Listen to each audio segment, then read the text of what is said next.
Friends, आज हम करेंगे NCERT क्लास 9 के ज्योग्राफी चैप्टर क्लाइमेट का 5th मॉड्यूल। इस मॉड्यूल में हम करेंगे द इंडियन मॉनसून। क्या करेंगे? The Indian monsoon. हमने पिछले मॉड्यूल में पढ़ा कि इंडिया का क्लाइमेट मॉनसून टाइप है। क्या टाइप है? मॉनसून टाइप ऑफ क्लाइमेट है। और वे कौन से फैक्टर्स हैं जो इंडिया के क्लाइमेट को अफेक्ट करते हैं? इंडिया के क्लाइमेट पर मॉनसून विंड्स का बहुत तगड़ा इन्फ्लुएंस है। किसका इन्फ्लुएंस है? मॉनसून विंड्स का। अब हम आपको एक बहुत ही इंटरेस्टिंग बात बताएंगे जिससे यह पता चलेगा कि मॉनसून नाम कैसे पड़ा। कई हजार साल पहले जब ट्रेडर्स इंडिया आए तब उन्होंने इस यूनिक क्लाइमेट को एक्सपीरियंस किया। उन्होंने यह रियलाइज किया कि यहाँ का विंड सिस्टम कुछ अलग है।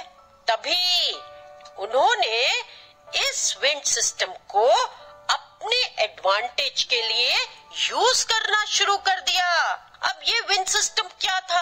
ये हम पिछले मॉड्यूल में भी पढ़ चुके हैं जब हम कहते हैं रिवर्सल ऑफ विंड सिस्टम। याद आया ना? तो आगे बढ़ते हैं।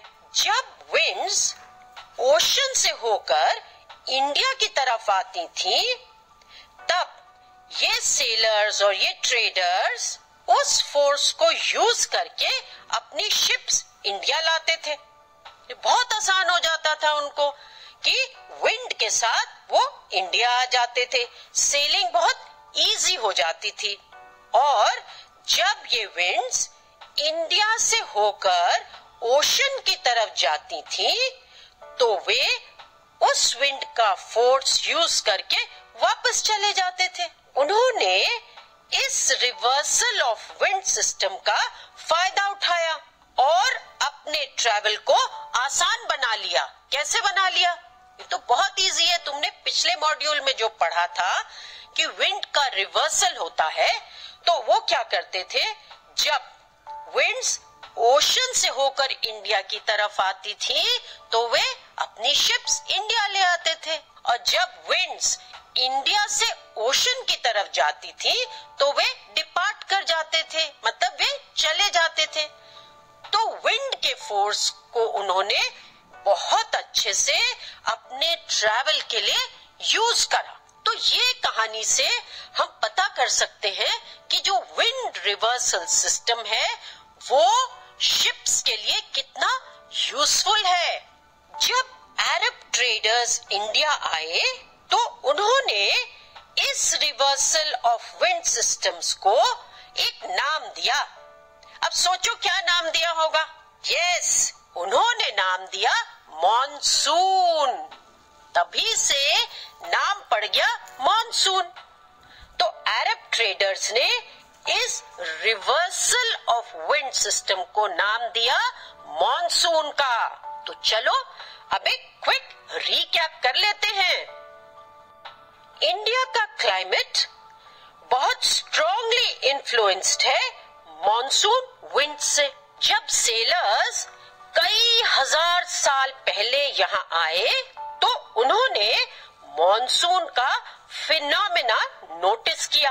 उन्होंने विंड रिवर्सल सिस्टम का एडवांटेज लिया। अरब्स ने इस seasonal reversal of the wind system को क्या नाम दिया? यस, मॉनसून का नाम दिया। Now let us revise what we have done till now. The climate of India is strongly influenced by monsoon winds. Sailors who came to India thousands of years back noticed the phenomena of monsoon. They benefited from the reversal of the wind system. The Arabs gave the name monsoon to the seasonal reversal of the wind system. तो ये तो तुम्हें बहुत अच्छे से समझ आ गया होगा कि जो मॉनसून है उसका नाम कैसे पड़ा, और विंड का जो रिवर्सल सिस्टम है उससे जो ट्रेडर्स हमारे यहाँ आए उनको कितना फायदा हुआ। अब थोड़ा आगे बढ़ते हैं। जो एरिया इक्वेटर से 20 डिग्री नॉर्थ और 20 डिग्री साउथ के बीच में पड़ता है, उस ट्रॉपिकल एरिया में मॉनसून्स को एक्सपीरियंस किया जाता है। कौन से एरिया में? 20 डिग्री नॉर्थ और 20 डिग्री साउथ, मतलब इक्वेटर से 20 डिग्री नॉर्थ और इक्वेटर से 20 डिग्री साउथ, इस एरिया को एक्सपीरियंस होता है मॉनसून्स का, और ये एरिया है ट्रॉपिकल एरिया। इस मैकेनिज्म, मतलब ये जो प्रोसेस ऑफ मॉनसून है, इसको समझने के लिए हमें कुछ फैक्ट्स समझना बहुत जरूरी है। तो प्रोसेस ऑफ मॉनसून को हम मैकेनिज्म ऑफ मॉनसून भी कहते हैं। तो इसको समझने के लिए हमें कुछ फैक्ट्स को समझना बहुत जरूरी है। पहला है the differential heating and cooling of land and water. क्या? The differential heating and cooling of land and water. अरे भाई डरो मत, ये कोई बहुत मुश्किल फैक्ट नहीं है।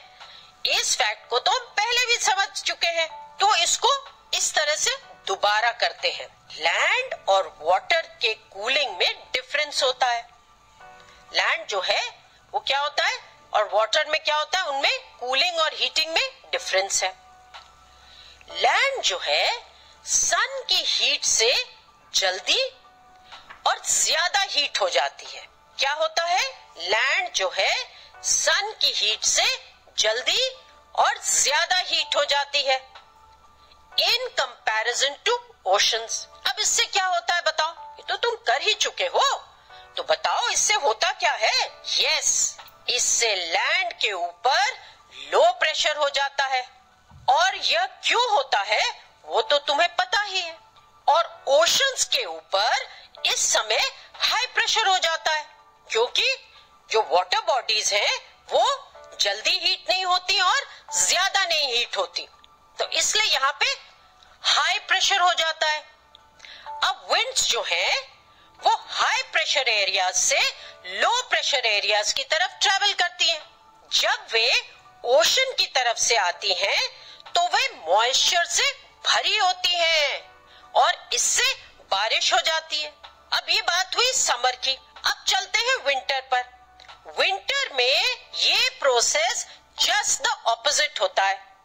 इससे हमने सीखा कि लैंड और सी के हीट होने का प्रोसेस बिल्कुल अलग है, और यह प्रोसेस इंडिया के मॉनसून्स पर अपना इफेक्ट डालता है। और वो कैसे डालता है? वो इस तरह से डालता है कि सबसे पहले आपको ये समझना है कि विंड्स जो है वो हाई प्रेशर एरिया से लो प्रेशर एरियाज की तरफ ट्रैवल करती हैं। तो समर में लैंड हीट हो जाती है और उसके ऊपर जो एयर है वो लाइट होके राइज हो जाती है, और जो ओशंस हैं, वाटर बॉडीज हैं, वो उतनी हीट नहीं होती, तो उनकी एयर कूल होती है और डेंस होती है और हेवी हो जाती है, तो वो नीचे आ जाती है। तो वहां क्या हो जाता है? वहां हो जाता है हाई प्रेशर, और विंड्स जो है वो हाई प्रेशर से लो प्रेशर की तरफ ट्रैवल करती हैं। तो क्या होता है, ये जो विंड्स हैं ओशन की तरफ से जो आती हैं लैंड की तरफ, वो मॉइस्चर से भरी होती हैं। क्यों? क्योंकि वे वाटर बॉडी के ऊपर से आ रही हैं, और यही विंड्स बहुत बारिश देती हैं। तो ये जो फैक्टर है कि differential heating and cooling of land and water, ये हमारी क्लाइमेट को बहुत अच्छे से इफेक्ट करता है, और इसको समझे बगैर हम मैकेनिज्म ऑफ मॉनसून को समझ ही नहीं सकते। ठीक है, इसको फिर से हम रिवाइज करेंगे, तो चलो एक रिवीजन कर लेते हैं। जो ट्रॉपिकल एरिया 20 डिग्री नॉर्थ और 20 degree south of the equator पड़ता है, वह एरिया मॉनसून्स एक्सपीरियंस करता है। ये हमने डिस्कस कर लिया है कि 20 degree north of the equator and 20 degree south of the equator, इस एरिया में मॉनसून्स एक्सपीरियंस किए जाते हैं। इस मॉनसून को समझने के लिए, इस मॉनसून के मैकेनिज्म या मॉनसून के प्रोसेस को समझने के लिए हमें कुछ इंपॉर्टेंट फैक्ट्स डिस्कस करने पड़ते हैं। और फर्स्ट फैक्ट क्या है? फर्स्ट फैक्ट है the differential heating and cooling of land and water. Land और ओशंस डिफरेंटली कूल और हीट होते हैं। जो लैंड होती है वो ज्यादा हीट होती है और जल्दी हीट होती है समर्स में इन कंपैरिजन टू वाटर।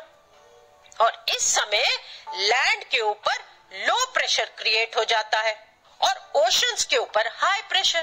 तो अब क्या होता है? Winds always blow from high pressure to low pressure. तो जो विंड्स ओशन के ऊपर से आती है, मतलब हाई प्रेशर एरिया से आती है, वो ब्लो करती है लैंड की तरफ जहां लो प्रेशर होता है। और ये जो विंड्स हैं ये मॉइस्चर से भरी होती हैं क्योंकि ये ओशन के ऊपर से आ रही होती हैं और यही विंड्स इंडिया को बारिश देती हैं। So now let us revise what we have done till now. The tropical area that lies between 20 degree north and 20 degrees south of the equator experiences monsoons. To understand the mechanism of monsoons, we need to understand a few facts. The first fact is the differential heating and cooling of land and water. There is difference in the cooling and heating of land and water. Land cools faster and gets heated more in comparison to water. A low pressure develops over land and a high pressure develops over oceans.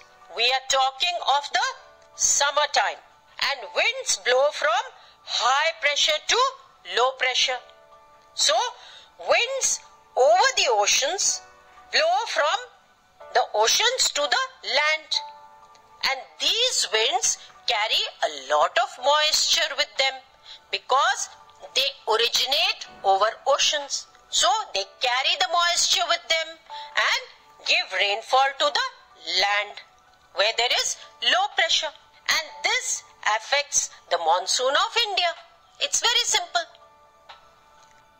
अब जो second fact है वो है the shift of the position of intertropical convergence zone.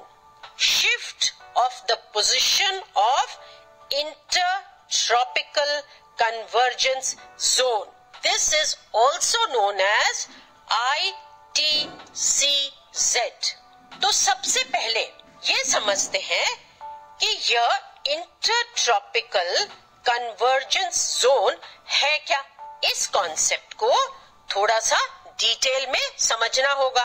तुम्हें तो पता है कि earth revolves around the sun. इस रेवोल्यूशन के टाइम में एक ऐसा टाइम आता है जब the northern hemisphere is tilted towards the sun, क्योंकि एक्सिस हमारी क्या है, it is not a straight line, it is at an angle of 23.5 degree. इस टाइम पर मतलब जब northern hemisphere is tilted towards the sun, इस टाइम पर सन की रेज इक्वेटर से थोड़ी ऊपर नॉर्दर्न हेमिस्फीयर पर पड़ती है। यहाँ पर सन की डायरेक्ट रेज की वजह से बहुत गर्मी हो जाती है। बहुत भी नहीं कहेंगे, हम कहेंगे गर्मी हो जाती है, बिकॉज सन की जो सोलर हीट है वो यहाँ पे पड़ने लगती है। अब इस हीट बेल्ट पर कैसा प्रेशर होगा, सोच के बताओ कैसा होगा। हीटेड है लैंड, सन की रेज पड़ रही हैं, तो क्या होगा, एयर को क्या होगा, वहां की एयर हीट होगी, वो लाइट होगी, वो ऊपर जाएगी, राइज करेगी। तो किस तरह का प्रेशर होगा इस एरिया पर? Obviously low pressure. और इसी बेल्ट को ITCZ कहते हैं, मतलब क्या कहते हैं?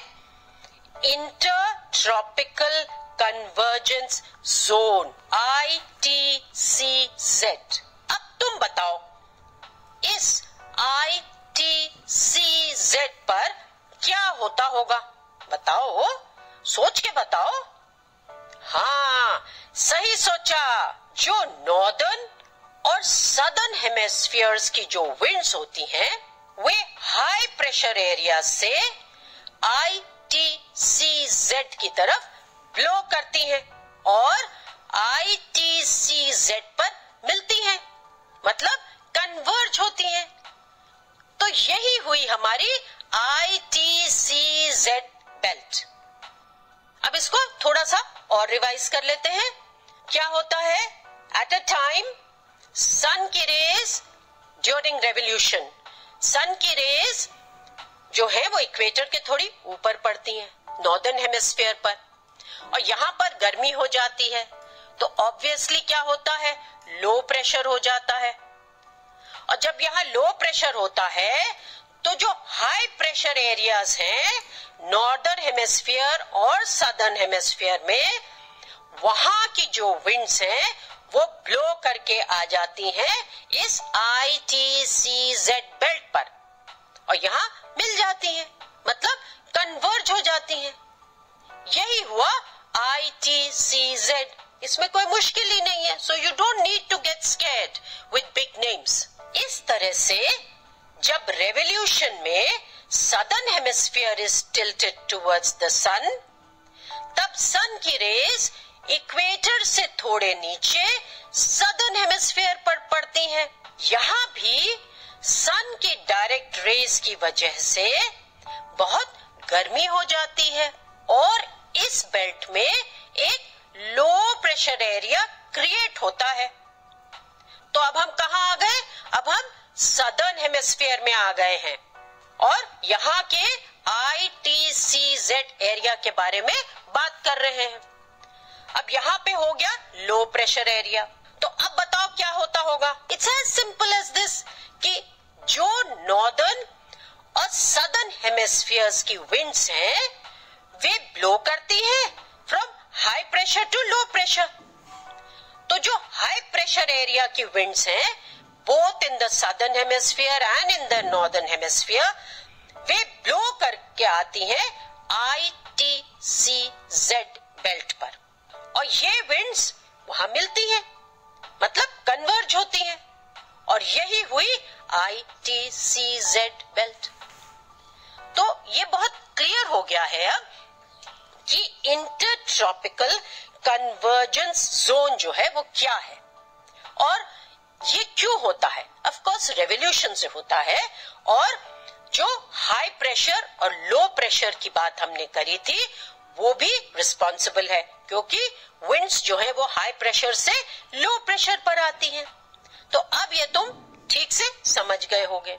और यह भी बहुत क्लियर है कि ITCZ कांस्टेंट नहीं है, वह शिफ्ट करता रहता है और यही ITCZ जो है वो इंडिया के क्लाइमेट को इन्फ्लुएंस करता है। यह ITCZ समर में 50 degree north of the equator से शिफ्ट होकर गंगा प्लेन के ऊपर आ जाता है। कब आता है? समर में। कहाँ आ जाता है? गंगा प्लेन के ऊपर। अब इस एरिया में बहुत फोर्सफुल विंड्स ब्लो करती हैं। क्यों? अब बताओ।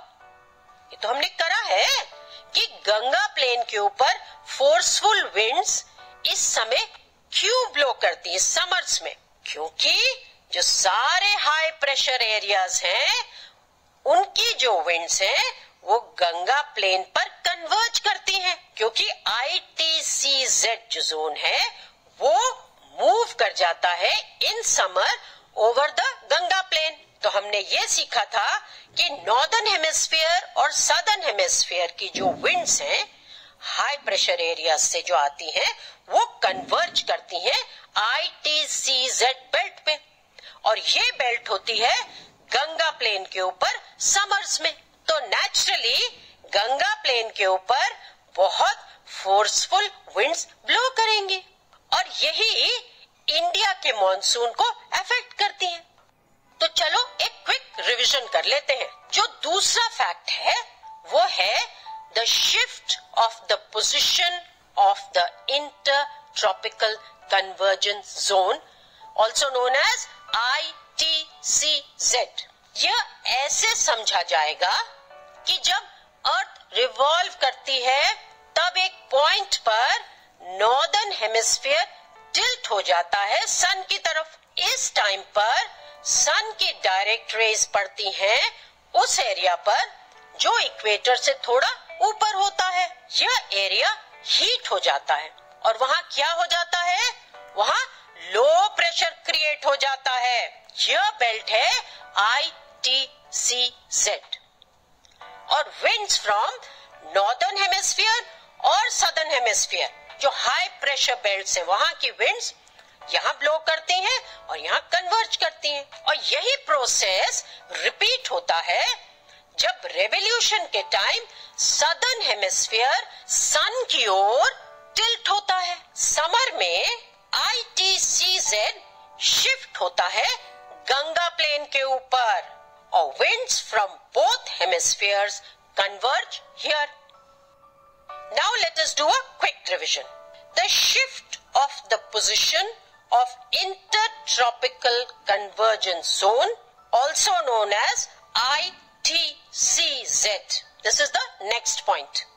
During revolution, at some point, the northern hemisphere gets tilted towards the sun. The sun rays at this time fall directly over an area a little above the equator. Area gets heated and low pressure develops in this belt. This area is the ITCZ. Winds from high pressure areas of both northern and southern hemispheres converge here. This process is repeated when during revolution the southern hemisphere is tilted towards the sun and this affects the monsoon of India. तो अब आपने यह module तो बहुत अच्छे से समझ लिया होगा और आप तैयार हैं किसी भी तरह के क्वेश्चन को आंसर करने के लिए जो इस